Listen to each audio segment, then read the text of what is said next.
Hello guys, welcome on my channel The GPC Vines. I am Naveen from BPT second year.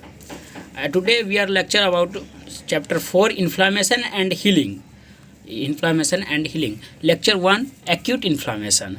Acute inflammation first body protective response को बोला जाता है और इसमें हम लोग देखेंगे it have two parts mainly vascular events और सेलुलर इवेंट्स। वेस्कुलर इवेंट्स जो होता है 5 तरीके के होते हैं और सेलुलर इवेंट्स जो होते हैं 6 टाइप्स के होते हैं और दोनों टोटल इक्वल मिला करके 11 इवेंट्स होते हैं, 11 टाइप्स के इवेंट्स होते हैं। तो today we are discuss about vascular events. तो वेस्कुलर इवेंट्स क्या होते हैं हम लोग देखेंगे। 1 transient vasoconstriction of arterioles. Second persistent progressive vasodilation. Third, elevate the local hydrostatic pressure. 4, increased vascular permeability. 5, slowing और stretches. तो नॉर्मल डायग्राम जो होता है, नॉर्मल जो स्ट्रक्चर होता है ह्यूमन के बॉडी में, तो ये कोई भी माइक्रो, ये हो गया आपको endothelial wall, endothelial blood vessels wall, blood vessels wall, और ये हो गया इंडोथेलियल सेल, इंडोथेलियल सेल, और ये WBC सेल हो गया। ये प्लाज्मा प्रोटीन RBC, इसमें प्लाज्मा RBC WBC। ठीक, टुडे नॉर्मल वैस्कुलर इवेंट्स में ये होता है, एक सर्कुलेशन जो होता है वो होता है। अब इसमें हम लोग देखेंगे ट्रांजिएंट वैसोकॉन्ट्रिक्शन ऑफ आर्ट्रियोल्स। जब कोई माइक्रोब जो होता है वो बैक्टीरिया, वायरस या पैरासाइट कुछ भी हो सकता है, फंगी कुछ भी हो सकता है। ट्रांजिएंट जब ये कोई इफेक्ट करता है, ट्रांजिएंट वैसोकॉन्ट्रिक्शन ऑफ आर्टियोल्स कह रहा है, transient it is few second focal response here when suddenly the microbes are enter in our body, the vessels are focal for few seconds। कहा जाता है when suddenly the microbes are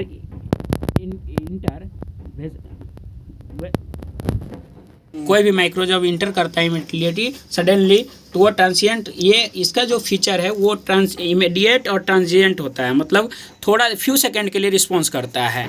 it shows the yellowish colour of skin, ये मान लेते हैं हम लोग skin है, इसका जो शोज होगा रिएक्शन के अलावा जो शो करेगा साइन ऑफ सिम्टम्स, ये येलोइश कलर का शो करेगा स्किन पे। और इसका एक अनदर नाम है ब्लैंचिंग कलर भी करता है। After injury shows the yellowish colour and blanching colour. Mild injury होता है इसमें 3 to 5 सेकेंड के लिए और सेवियर इंजरी होता है 5 मिनट्स के लिए मेनली। अब हम लोग सेकेंड देखेंगे। Second persistent progressive vasodilation. Progressive vasodilation, इसमें जो होता है माइक्रोब जब इंटर करता है बॉडी में तो क्या होता है, ये एक स्वेलिंग, मतलब क्या, प्रोग्रेसिव डायलेशन, वैसोडाइलेशन से आप लोग समझ ही रहे हैं। वैसोडाइलेशन इसका जो वेन्यूल्स होता है उसको डायलेट कर देता है, फुला देता है, एक्यूमुलेट कर देता है। वहाँ पे ब्लड, RBC, प्लाज्मा, WBC सब इकट्ठे हो जाते हैं वहाँ पे। It affects mainly arterioles and also effect venules and capillaries. ये अफेक्ट करता है आर्ट्रियोल्स को, इफेक्ट वेन्यूल्स को और कैपिलरीज को। इसमें क्या होता है, increased blood volume, so then it shows redness र्यूवर, जिसका लैटिन नाम है, एंड टेम्परेचर कैलर। जो इसमें होता है रेडनेस को लैटिन नाम र्यूवर है और टेम्परेचर का लैटिन नाम कैलर है। इसमें जो होता है ब्लड वॉल्यूम एक जगह पे इकट्ठा हो जाता है, एक्यूमुलेट हो जाता है। इसके कारण जो ये शो करता है, रिस्पॉन्स शो करता है रेडनेस और swelling, कैलर, temperature.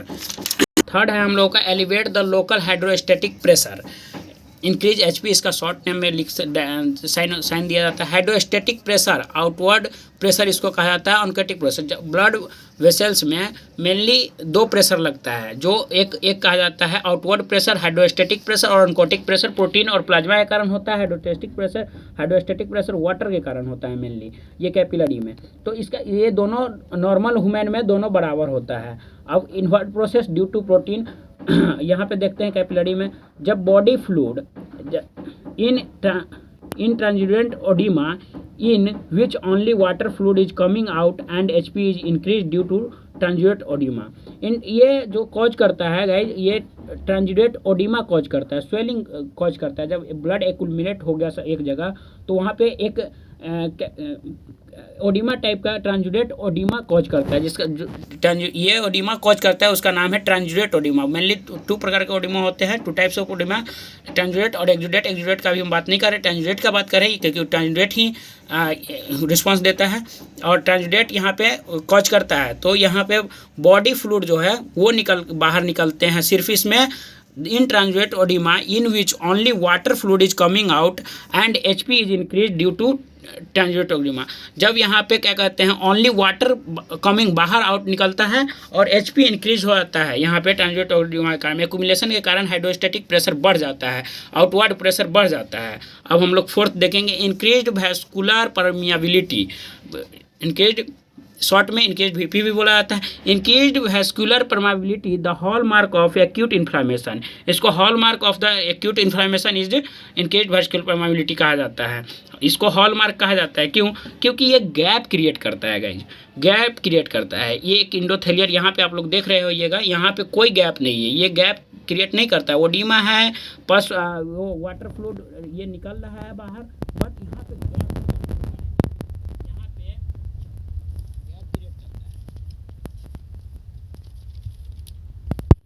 in exudate odema the water and protein and both are coming out। ये जो 4th नंबर पे वैसोडाइलेशन वैस्कुलर परमेबिलिटी ये आपको एक्जुडेट ओडिमा कॉज करवाता है और ये गैप क्रिएट करवा देता है। एक्जुडेट ओडिमा ये कॉज करवाता है, वो ट्रांजिडेट करवा रहा था, ये एक्जुडेट करवाता है। Exudate oedema the water and protein are both coming out. इसमें वाटर और जो भी प्रोटीन कंटेंट होते हैं सब इसमें बाहर निकल जाता है।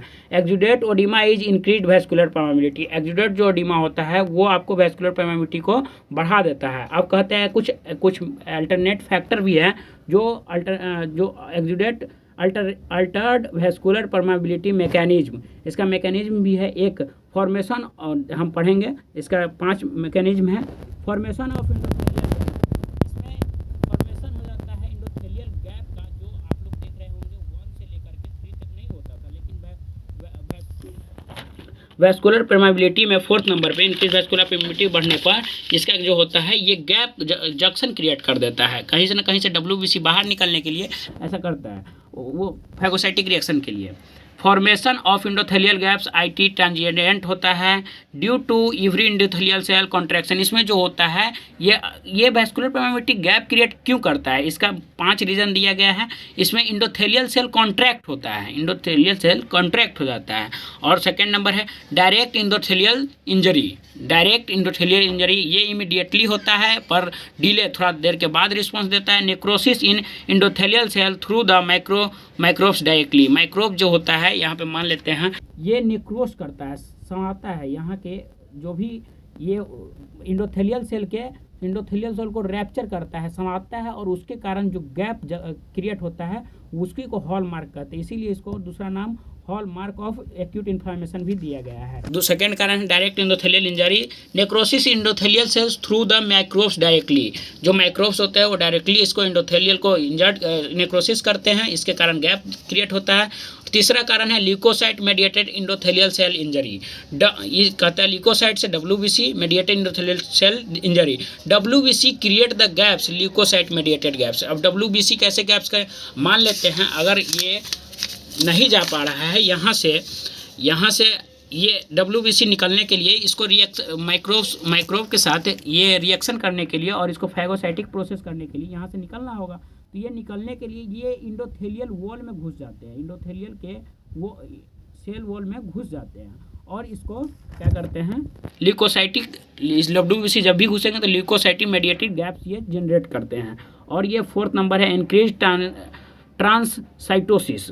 WBC inter in endothelial cell and coming out. WBC जो होता है इंक्रीज ट्रांससाइटोसिस में घुस जाता है इंडोथेलियल सेल के वॉल में घुस के और इसके ये रैप्चर करता है, यहाँ पे गैप क्रिएट करता है। Leakage from new blood vessels, it create the gaps through the angiogenesis या इसको एंजियोजेनेसिस को ही बोलते हैं न्यू ब्लड वेसल्स का फॉर्मेशन। तो जब ये through the VEGF vascular endothelial growth factor के कारण होता है, इसका मेडिएटेड है, जो न्यू ब्लड वेसल्स को क्रिएट करके इसको गैप क्रिएट करवाता है। पांचवा जो हम लोगों का, ये तो वैस्कुलर परमेबिलिटी का हो गया, मैकेनिज्म हो गया, और हम लोग पांचवा देखेंगे स्लोइंग और स्टैटिसिस। ये फंक्शन होता है एक्यूट वैस्कुलर इवेंट्स का ये पांचवा फंक्शन है, स्लोइंग और stasis. The circulation is also slowed which in combination with fluid execution increase the concentration of red blood cell. कह रहा है द सर्कुलेशन इसका जो होता है मेनली स्लो हो जाता है जब सब कुछ निकल गया, जब पस प्लाज्मा, जब एक ब्लड वेसल से यहाँ से जब WBC, प्लाज्मा, प्रोटीन, वाटर सब निकल गया, तो ये नॉर्मल हो जाता है शुरू की तरह, पहले जैसा इंसान का बॉडी रहता है उस तरह हो जाता है। और ये कहता है circulation also slowed which in combination with fluid भी निकल जाता है, increase the concentration of red blood cell. यहाँ पे फिर से अपना नॉर्मल तरीके से सब कुछ हो जाता है। इसी में एक ये आता है टॉपिक आता है ट्रिपल रिस्पॉन्स आता है, ट्रिपल रिस्पॉन्स एक्सपेरिमेंट करके इसको देखा गया, demonstrated by the Lewis experiment. इसको कहा जाता है लुइस एक्सपेरिमेंट ने किया था। Lewis induced the change in the skin of inner aspect of forearm by firm stroking with a blunt point. मान लेते हैं ये मेरा स्किन हो गया, इससे यहाँ पे जो ये ब्लंट पॉइंट से इसको जो ये किए, इसमें कोई माइक्रोब्स ये इंटर किया या चीरा लगा, तो इसमें the reaction elicited is known as triple response और रेड लाइन रिस्पॉन्स। इसको जो इस पर जो रेडनेस आता है उसको क्या कहा जाता है, the reaction elicited is known as triple response और रेड लाइन रिस्पॉन्स। यहाँ पे जो पेन होता है, साइन रेडनेस शो करता है और ये ईचिंग शो करता है, वो रेड लाइन रिस्पॉन्स कहलाता है, ट्रिपल रिस्पॉन्स कहलाता है। इसमें मेनली होता है रेड लाइन, फ्लेयर और व्हील। तो हम लोग देखेंगे अब identification sign of triple response. Triple response के साइन को कैसे पहचानें, तो फर्स्ट रेड लाइन जो एक red line due to local vasodilation of capillaries and venules. यहाँ पे जब इफेक्ट करेगा तो यहाँ पे जो वैसोडाइलेशन होगा, वैसोडाइलेशन होता है कैपिलरीज और वेन्यूल्स में, तो रेड लाइन शो करता है। Flare, it is the bright surrounding the red line and results from vasodilation of adjacent arterioles. Vasodilation के कारण जो आर्टियोल्स यहाँ पे दबते हैं उसके कारण ये जो ज़्यादा रेडनेस शो करता है, ज़्यादा ये एक लाइन हो गया, वो रेड लाइन हो गया, और जो ज़्यादा मात्रा में जो शो करता है ये हो गया आपको फ्लेयर हो गया। अब wheal, it is swelling due to transudation of fluid into the extravascular space, increase HP or increase vasod.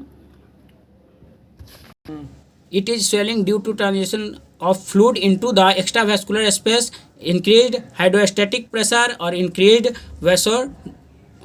vascular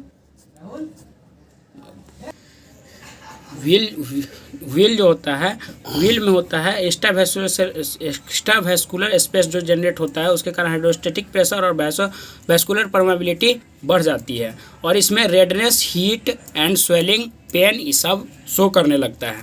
तो हम लोगों का यहाँ पे वैस्कुलर इवेंट खत्म हो गया। अब हम लोग पढ़ेंगे सेलुलर इवेंट। सेकेंड टाइप जो था सेलुलर इवेंट, एक्यूट इन्फ्लामेशन का सेकेंड टाइप होता है सेलुलर इवेंट्स। तो the main function of the increased vascular permeability and stasis is due to deliver leukocytes at the site of injury। कहा जाता है इसका सेलुलर इवेंट्स का क्या फंक्शन है, the main function of the increased vascular permeability, include vascular permeability क्या cause कर रहा था, गैप कॉज कर रहा था। And stasis is to deliver leukocytes, is जो जिससे हमारा फैगोसाइटिक रिएक्शन अच्छे से हो पाए, और क्या कहते हैं यहाँ